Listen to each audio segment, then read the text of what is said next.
मैं अरुण पांडे आप सबका हार्दिक स्वागत करता हूं। मित्रों, जैसा कि आप सब जानते हैं कि हम कारक प्रकरण का सीरियल वाइज अध्ययन कर रहे हैं, शब्दशः अध्ययन कर रहे हैं। और आज जो हम सूत्र देखने वाले हैं वो एक ही सूत्र दो दो विभक्तियों का विधान करता है, इसलिए भी महत्वपूर्ण है। सूत्र है यतश्च निर्धारणम। वह निर्धारण में षष्ठी और सप्तमी दोनों विभक्तियों का विधान करता है, इसलिए महत्वपूर्ण है, ध्यान देना है। विशेष सूत्र है और उस सूत्र की सारी बातों को, उस सूत्र के सभी उदाहरणों को, जितने उदाहरण सिद्धांत कौमुदी में या लघु सिद्धांत कौमुदी में दिए हुए हैं, उन सभी उदाहरणों को हम आपको बताएंगे, सभी उदाहरणों को घटित कराएंगे। जो 4 उदाहरण हैं वो चारों उदाहरणों में कौन जाति है, कौन गुण है, कौन क्रिया है, कौन द्रव्य है, चारों बातों को बताएंगे। आपको बुद्धि में बुद्धिस्त करने का ये प्रयास होगा। पर हाँ, क्योंकि आप जानते हैं आपकी परीक्षा में अभी समय है, इसलिए हम इसको छोटे छोटे भाग में, व्याकरण के सभी विषयों को ज़्यादा लंबा खींचने पे, 45 मिनट से लंबा खींचने पर व्याकरण का विषय थोड़ा ऊर्ध्व होने लगता है, सिर से ऊपर से जाने लगता है। इसलिए छोटे छोटे वीडियो में, एक एक वीडियो में आपको बताएंगे, जिससे आपको यदि यह सूत्र नहीं समझ में आया तो आप केवल इसी वीडियो को फिर से रिवाइज करके देख लें। तो व्याकरण जब तक आप चिंतन नहीं करते हैं तब तक व्याकरण का विषय समझ में नहीं आता। व्याकरण के लिए आपको सूत्र है, उस सूत्र पर ध्यान देना है। वह सूत्र क्या कार्य कहता है, इस पर ध्यान देना है। उस सूत्र में कितने शब्द हैं, ठीक, वह उस सूत्र में कितने शब्द हैं, वह शब्दों का क्या आपस में तालमेल है, वो शब्द आपस में मिलकर क्या कहना चाह रहे हैं और क्या उदाहरण में वह जो कहना चाह रहे हैं वही हो रहा है कि नहीं हो रहा है, ये सारी बातें हम देखेंगे। तो सूत्र है यतश्च निर्धारणम। यतः च निर्धारणम, जहां से निर्धारण होता है। निर्धारण क्या होता है भाई? व्हाट इज निर्धारण? क्या है निर्धारण? तो यहां केवल है, इससे ऊपर षष्ठी और सप्तमी दोनों की अनुवृत्ति आती है। तो षष्ठी और सप्तमी दोनों विभक्तियों का विषय चल रहा है। यहां केवल इतना कह रहे हैं यतश्च निर्धारणम, जहां से निर्धारण होता है। समझिएगा, यहां इससे पहले हमने जो पाठ देखा था उसमें हमने, एक मिनट, ये यतश्च निर्धारणम क्या कहेगा वहां देखेंगे आप, षष्ठी चानादरे, षष्ठी च था, है ना, वहां से च की बात, षष्ठी और सप्तमी दोनों की बात थी। यहाँ क्या कह रहे, यतश्च निर्धारणम, जहां से निर्धारण होता है वहां भी षष्ठी च और सप्तमी च, षष्ठी और सप्तमी ये दोनों विभक्तियां होती। कहां पर? निर्धारण होने पर षष्ठी और सप्तमी होती। निर्धारण क्या है? तो निर्धारण के बारे में ये बता रहे हैं, जाति गुण क्रिया संज्ञा भी। जाति गुण क्रिया और संज्ञा, संज्ञा को द्रव्य भी कह सकते हैं। इन चारों में से किसमें किसमें? जाति में, गुण में, क्रिया में और संज्ञा में, इन चारों के समुदायों में से किसी एक देश का एक को अलग करना निर्धारण कहलाता है। निर्धारण क्या है? समुदाय में से किसी एक को अलग करना निर्धारण है। जैसे आप कहेंगे कि छात्रों में मैत्र बहुत अच्छा है, छात्राओं में कोई एक लड़की का नाम बोल देंगे कि जैसे मान लीजिए कोई एक देवी नाम है मान लीजिए, तो छात्राओं में देवी बहुत अच्छी है। अब क्या छात्राओं का समुदाय है, उस समुदाय में से किसी एक भाग को, किसी एक व्यक्ति को, किसी एक को पृथक करना है, अलग किया जा रहा है, किसी एक को अलग किया जा रहा है। बात समझ रहे हैं ना? तो समुदाय में से जब आप किसी एक को अलग करके बताते हैं, वहां पर निर्धारण कहलाता। वो क्या है? वही है निर्धारण। समुदायात एक देशस्य पृथक्करणम, समुदाय से किसी एक भाग का, एक अंश का अलगाव करना, वो होता है पृथक्करण, वही कहलाता है निर्धारण। क्या कहलाता है? निर्धारण। अच्छा, अब निर्धारण में और बातें ध्यान दीजिएगा। जाति गुण क्रिया संज्ञा, ये 4 चीजें हैं। आपको चारों का उदाहरण ध्यान देना है ना? क्या है जाति, उसका क्या उदाहरण है? क्या है गुण, उसका क्या उदाहरण है? क्या है संज्ञा, उसका क्या उदाहरण है? और क्या है क्रिया, उसका क्या उदाहरण है? आप देखिए, कभी क्या होता है, विभिन्न जातियों में से किसी एक जाति को, विभिन्न जातियों के समुदाय में से किसी एक जाति को अलग किया जाता है। विभिन्न गुणों में से कभी किसी एक गुण को अलग किया जाता है। विभिन्न क्रियाओं में से किसी एक क्रिया के द्वारा निर्धारण किया जाता है, या विभिन्न नामों में से किसी एक नाम का निर्धारण किया जाता है। ये 4 प्रकार के होते हैं। इन 4 प्रकार के समुदायों में से किसी एक समुदाय को अलग किया जाता है, या किसी एक देश को, किसी एक अवयव को, किसी एक व्यक्ति को, किसी एक जाति को, किसी एक गुण को, किसी एक क्रिया को या किसी एक संज्ञा को अलग किया जाता है। वहीं पर होता है निर्धारण। और यतश्च निर्धारणम, जहां से निर्धारण होता है वहां पे षष्ठी और सप्तमी दोनों विभक्तियां होती है। जिसे आप जानते हैं हमारे संस्कृत साहित्य में बहुत सारे कवि हुए, हजारों लाखों कवि हुए। आज भी इस धरती पर संस्कृत के हजारों कवि हैं। ठीक है, एक आपके सामने है, हम अपने आप को भी मानते हैं। तो ये क्या है? जाति गुण क्रिया संज्ञा। जाति गुण क्रिया संज्ञा, इन चारों में से किसी एक का निर्धारण करना। आप जानते कवि हैं, पर कवियों में क्या कहेंगे? कवियों में कालिदास श्रेष्ठ है, इसे बोलते हैं ना हम, कवियों में कालिदास श्रेष्ठ हैं। ऐसा बोलने के लिए आप इतना जानते होंगे, इतना जब हम बोलते हैं कवियों में कालिदास श्रेष्ठ हैं, तो क्या होता है? क्या होता है आप जानते हैं? इतने में ही एक बड़ी बात हो जाती है। वो बड़ी बात क्या है कि समुदाय में से हम किसी एक देश को पृथक कर रहे हैं। समुदाय है कवियों में, उनमें से कोई एक व्यक्ति, कोई एक कालिदास को हम अलग करके बता रहे हैं, है ना? वही होता है निर्धारण। उसी को कहते हैं निर्धारण। निर्धारण क्या है? कई में से किसी एक को अलग करके बताना, विशिष्ट करके बताना, वही है निर्धारण। और वह निर्धारण जिससे होता है, जिस समुदाय से, उस समुदाय में षष्ठी और सप्तमी विभक्तियां लगती हैं, है ना? यतः, जहां से वह निर्धारण होता है, जिस समुदाय से, उस ततः षष्ठी सप्तम्यौ स्तः, षष्ठी और सप्तमी दोनों विभक्तियां वहां से होती हैं। जैसे अब चारों का उदाहरण देंगे, जाति का, गुण का, क्रिया का और संज्ञा का। जाति का क्या उदाहरण होगा, गुण का क्या उदाहरण होगा, क्रिया का क्या उदाहरण होगा, संज्ञा का क्या उदाहरण होगा, देख लीजिए। नृ, नृ मतलब नर, नृ मतलब नर होता है ना, पुरुष। नृणाम नृषुवा ब्राह्मण श्रेष्ठ। यह नृ का पर्याय आप ले लीजिए मनुष्य, ठीक? मनुष्याणाम मनुष्येषु ब्राह्मण श्रेष्ठ। ढेर सारे मनुष्य हैं, उन मनुष्यों के समुदाय में से किसी एक जाति को, ब्राह्मण क्या है? ब्राह्मण कोई जाति है, या ब्राह्मण कोई गुण है, या ब्राह्मण कोई क्रिया है, या ब्राह्मण कोई संज्ञा है? अब बताइए। जाति है, जाति है। ब्राह्मण किसी एक व्यक्ति का नाम नहीं है। जो किसी एक व्यक्ति का नाम होता है वह संज्ञा कहलाता है, ठीक? जो किसी एक व्यक्ति का नाम होता है वही संज्ञा होती है।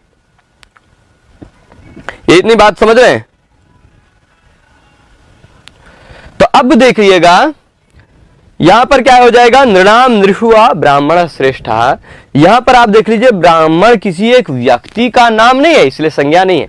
ब्राह्मण मैं भी हूं, ब्राह्मण यहां सामने बैठे कई लोग भी हैं, हो सकता है आप लोग जो भी देख रहे हैं वो भी हो, है ना?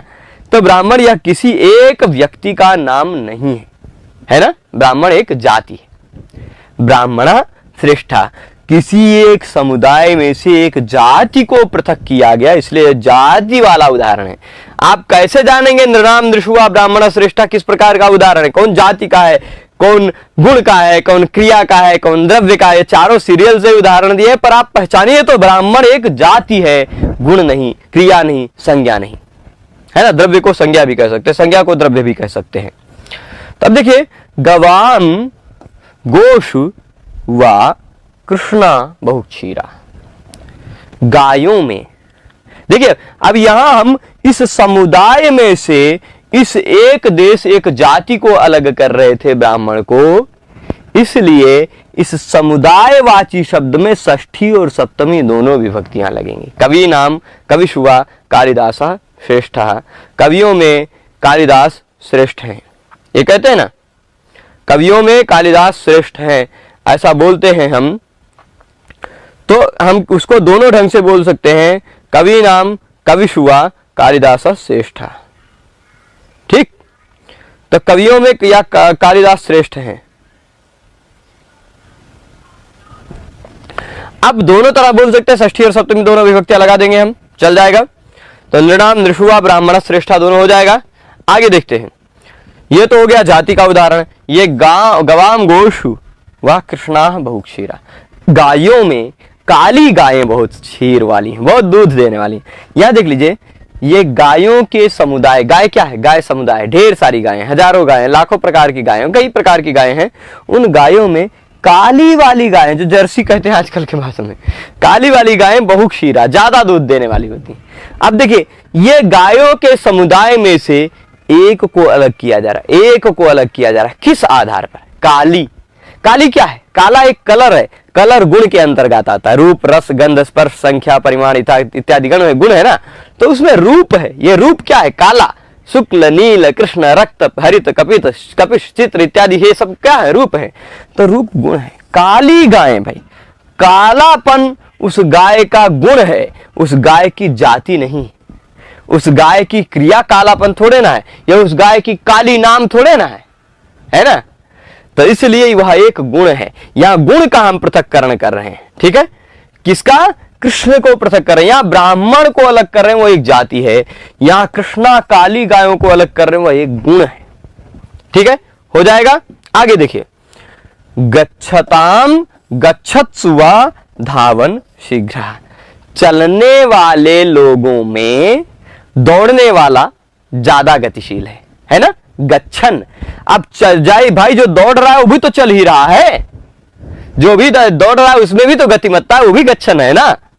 तो गच्छल जाने वाले लोगों में धावन शीघ्र, दौड़ने वाला शीघ्र है, दौड़ने वाला ज्यादा गतिमान है। यह बात बताई जा रही है यहां पर, आप उदाहरण से स्पष्ट समझ रहे होंगे। गच्छताम गच्छत्सु, ये षष्ठी और सप्तमी दोनों विभक्तियां लगाई गई। क्यों लगाई गई? क्योंकि ये समुदाय है, जाने वाले लोगों का समुदाय है, और समुदाय में से किसी एक देश को हम पृथक कर रहे हैं, कोई एक व्यक्ति को पृथक कर रहे हैं, किसी एक देश को। दौड़ने वाले शीघ्र है ना, जाने वाले के समुदाय में से आप दौड़ने वाले के समुदाय को अलग कर रहे हैं। दौड़ना क्या है? क्रिया है, क्रिया का निर्धारण कर रहे हैं ना एक, है ना। तो जाति का उदाहरण हमने ब्राह्मणा श्रेष्ठा ये देखा, जात समुदाय में से किसी एक को अलग करना। गुण का उदाहरण हमने कृष्ण, काली गायें ज्यादा दूध देने वाली हैं, ये देख लिया। क्रिया का उदाहरण, दौड़ना क्रिया ही है ना, जाति तो है नहीं, गुण तो है नहीं, क्रिया है। तो धावन शीघ्र, यह क्रिया का निर्धारण हो गया, उसका उदाहरण दे दिया। अब संज्ञाओं का निर्धारण यानी नाम का। छात्राणाम छात्रेषु वा मैत्र, मैत्र किसी एक छात्र का नाम है, ठीक। तो मैत्र नामक जो छात्र है, कौन सा छात्र? मैत्र नामक जो छात्र है वह सभी छात्रों में पटु है। अब देखिए, छात्र ढेर सारे हैं, छात्रों का क्या है? समुदाय है। उस समुदाय में से एक देश को, एक को अलग करके बताना। समुदाय में से यानी समूह में से एक देश को किसी एक को अलग करके बताना ही निर्धारण है। छात्रों के समूह में से हम एक मैत्र को अलग करके बता रहे हैं कि मैत्र श्रेष्ठ है, मैत्र ज्यादा पटु है, ज्यादा बुद्धिमान है। कहीं भी समुदाय में से किसी एक को अलग करके बता रहे हैं, वहां पर षष्ठी और सप्तमी दोनों विभक्ति लगती। किसमें? समुदायवाची शब्द में। छात्र समुदाय है, छात्रों में मैत्र पटु है। अब छात्रों में कुछ छात्राणाम भी आप बोल सकते हैं, छात्रेषु भी बोल सकते हैं, षष्ठी और सप्तमी दोनों विभक्तियों का प्रयोग कर सकते हैं। पर यहां निर्धारण किसका हुआ? किसी एक व्यक्ति का, किसी एक नाम का। नाम है मैत्र, किसी एक व्यक्ति का नाम है, संज्ञा है, ठीक। तो चार प्रकार से होता है, चार प्रकार से होता है ना। जाति का निर्धारण, देखिए यतश्च निर्धारण क्या कहता है? जहां से निर्धारण हो रहा है, जिस समुदाय से किसी एक देश को पृथक करके अलग करके बताया जा रहा हो, वह कहलाता है निर्धारण। और वह जो समुदाय है, जिस समुदाय से हम किसी एक को पृथक कर रहे हैं, अलग करके बता रहे हैं, उस समुदाय से षष्ठी और सप्तमी दोनों विभक्तियां आप लगा दो, ठीक है। तो अब जैसे देख लीजिए, पृथक्करण मतलब हो गया निर्धारण, हमने देख लिया। यहाँ षष्ठी सप्तमी, ब्राह्मण एक जाति को अलग कर रहे थे, यहां हम कृष्ण एक गुण को अलग कर रहे थे, यहां धावन एक क्रिया को अलग कर रहे थे, यहां मैत्र एक व्यक्ति एक संज्ञा को अलग कर रहे हैं। समुदाय में से ब्राह्मण नृ के समुदाय में से अलग हो रहा है ना, श्रेष्ठ बताया जा रहा है। गायों में काली गायों को अलग करके बताया जा रहा है, बहुक्षीरा। जाने वाले में दौड़ने वाला शीघ्र है, या दौड़ने वाला गति, ये धावन मतलब ये दौड़ने की गति वाला हो गया, क्रिया वाला हो गया। और छात्राणाम छात्रेषु वा मैत्रः पटुः, तो ये हो गया जाति गुण क्रिया और संज्ञा। इन चारों में से किसी एक का, कौन सा किसका उदाहरण? जाति का उदाहरण क्या है? ब्राह्मण श्रेष्ठ, ब्राह्मण जाति है ना। गुण का उदाहरण क्या है? गोषु गवाम वा कृष्णा, कृष्णा काली गाय, काली गाय, काला क्या है? गुण है, कालापन उसका, है ना। फिर उसी तरह गच्छताम गच्छत्सु वा धावन, धावन दौड़ने वाला क्या है? क्रिया है। क्रिया के आधार पर निर्धारण है, यहाँ वही मैत्रा पठु संज्ञा के आधार पर, नाम के आधार पर निर्धारण है। तो इस 4 प्रकार के निर्धारण होने पर जिस समुदाय से इसको हम अलग करके निर्धारण कर रहे हैं, पृथक कर रहे हैं, उस समुदाय में षष्ठी और सप्तमी दोनों विभक्ति लगती है। अतः आप देख लीजिए, ब्राह्मण को अलग किया जा रहा था निरों के समुदाय से, इसलिए उसमें षष्ठी भी लगी, सप्तमी भी लगी। किस सूत्र से लगी? यहाँ संबंध नहीं है, यहाँ अधिकरण नहीं है, यहाँ निर्धारण वाली षष्ठी सप्तमी है, ठीक है।